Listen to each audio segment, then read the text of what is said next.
Hi అండి. నమస్తే. నేను మీ అను. అందరూ బాగున్నారా? ఇవాల్టి వీడియోలో చిక్కుడుకాయ కూర ఎలా వండుకోవాలో చూద్దాం. ముందుగా స్టవ్ ఆన్ చేసుకుని బాండి పెట్టుకుని ఆయిల్ వేసుకోవాలి.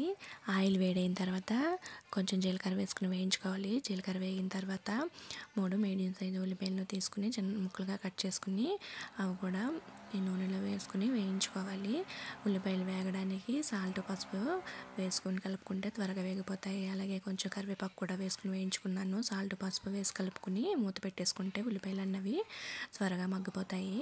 తర్వాత చిక్కుడుకాయలు శుభ్రంగా కడుక్కొని చిన్న చిన్న ముక్కలుగా కట్ చేసుకోవాలి. ఇవి బర్బాటీలను కూడా అంటారు. ఇవి బీన్స్లా ఉంటాయి కానీ బీన్స్ కాదు. బీన్స్ కన్నా పొడవుగా ఉంటాయి. కొంచెం వాటి మీద తెల్లగా ఉంటాయి అన్నమాట. వీటి లోపల గింజలు ఉంటాయి. ఇవి కూడా వేసుకుని ఒకసారి కలుపుకొని కొంచెం మగ్గిన తర్వాత ఇందులో మనకి టేస్ట్ సరిపడినంత కారం, కొంచెం అల్లం వెల్లుల్లి పేస్ట్ వేసుకొని బాగా కలుపుకోవాలి. అవి కలుపుకున్న తర్వాత బాగా వేగిన తర్వాత ఇందులో ఇవి ఉడకటానికి 1 గ్లాస్ వాటర్ సరిపోతుంది. ఆ గ్లాస్ వాటర్ వేసుకుని బాగా కలుపుకోవాలి. ఇప్పుడు మనకి సాల్ట్ అది సరిపోకపోతే మనం టేస్ట్ చూసుకుని సాల్ట్ అది యాడ్ చేసుకోవచ్చు. సాల్ట్ యాడ్ చేసుకుని ఇప్పుడు ఇందులో 6 స్పూను గరం మసాలా పౌడర్ వేసుకోవాలి. ఇది స్పూన్ ఐస్ క్రీమ్ స్పూన్ కాబట్టి ఫుల్ అయింది, కానీ మన మామూలు స్పూన్లో 1 స్పూనే ఉంటుంది.